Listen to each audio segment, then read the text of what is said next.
Hey, here we go again. Andy here, and it's another randomizer prompt. Strength in numbers is what I'm looking at for this video. So I'm sort of using a virtual spinning wheel this month to select phrases for my morning journal practice. It's kind of something I've not really done before. And all of them are associated with the theme of strength, which is our monthly theme in the Haven. And so this video is based on what I wrote in response to this phrase, strength in numbers.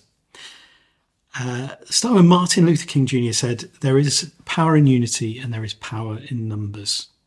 Power is contagious. It builds strength in numbers. Something we see in the best and the worst of us. Numbers become strength. They can topple buildings and cause great changes to occur, for better or worse. They can also breed indifference to the individual. Humans become statistical fodder, data on a spreadsheet, pawns to be placed where numbers are needed.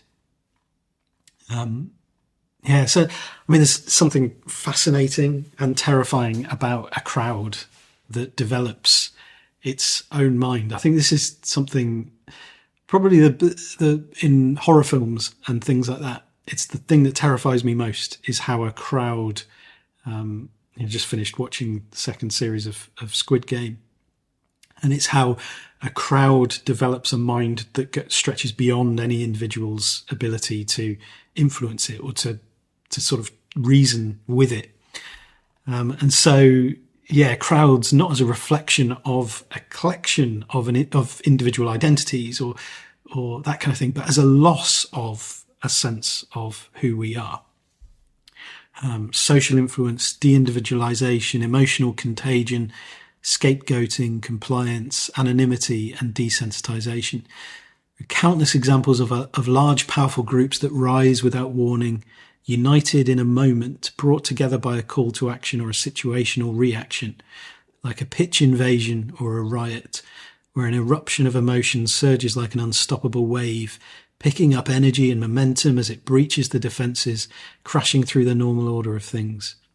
And as quickly as it rises, it collapses and dissipates, and those caught up in it come to their senses. So there's a film on, I think it's on Netflix, about the crowd invasion at Wembley Stadium. So I think it's called The Final, Attack on Wembley. And it really shows this in action, the European Cup final in 2021 of Euro 2020 it was obviously postponed a year because of COVID, and there was this I think it's 6,000 people without tickets descended on the area. Loads and loads of them were determined to either get a ticket or eventually, once a lot of drink and drugs had been consumed, decided, right, we're getting in, regardless of whether or not we've got a ticket. This was driven by the fact that it was England who were playing in this final. It's the first time that they played a major football tournament final for 55 years. And there's this, you see in this documentary, these the conversations with people who were there. Some of them were involved in breaching the defences.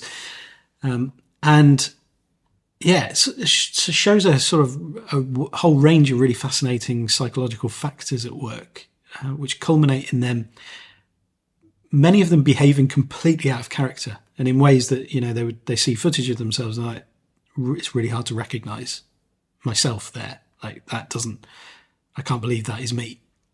And, testimonies from the riots in the summer of 2024 as well in the UK, and the storming of the Capitol building, the January 6th, 2021, also show a similar thing in those, or some of those who were involved and caught up in, so to speak, those events.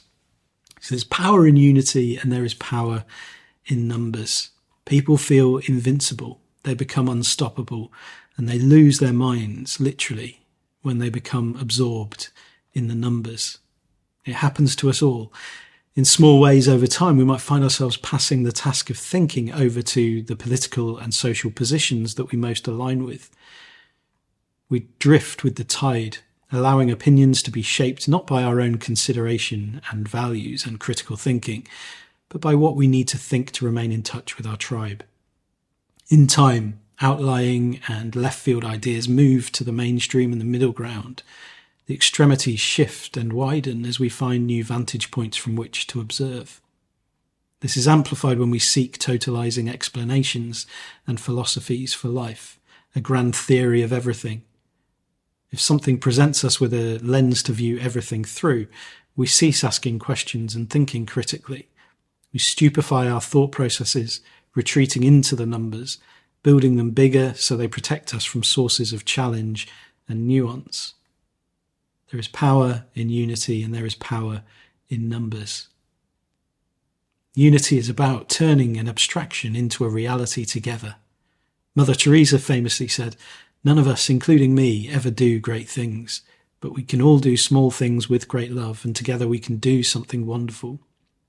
When we focus on the unity part, each of us is a member of a bigger body, that we all have a small part to play in that. Not needing to do everything ourselves. It's not like a crowd is made of all, or the united crowd is made up of individuals who are completely self-sufficient and whole. This sort of unity is actually surrendering the part that we play into the body that creates something strong, something united, something beautiful. This might be a different image to the surging crowd of people all vying and competing for a scarce resource. Maybe, with that image of Wembley Stadium, it's like there's this thing you want to get as an individual and you're surging towards it. You want to beat other people to it. But you also need that crowd to breach those defences, because it's the power in the unity and the numbers that overpower the sources of defence that are going to stop you from getting it. And this is where the power of numbers becomes kind of terrifying. When those numbers are sort of disunited at a level, competitive, hostile, grabbing, reaching, striving for something that there is not enough of for everyone, or something that requires an elimination of a barrier or an obstacle that consists of another group or another set of people or whatever. Power can be contagious. It builds strength in numbers, for better or worse. And so, yes, that was my sort of initial journal reflective response to that phrase, strength in numbers. And I added it to the randomizer this month and picked it out of the hat a couple of days ago. And I've just loved doing this for my journal practice, because they are things that I wouldn't necessarily pick if I was presented with a whole load of things to write about. I wouldn't say, okay, I'm going to do that. But the fact that it's like, okay, I'm committing to the random generator, it's often surprising to see what comes up and how dots might connect, and where my first thoughts are compared with where the train of thought leads me eventually. And so I recommend it wholeheartedly if this is something that you'd enjoy doing.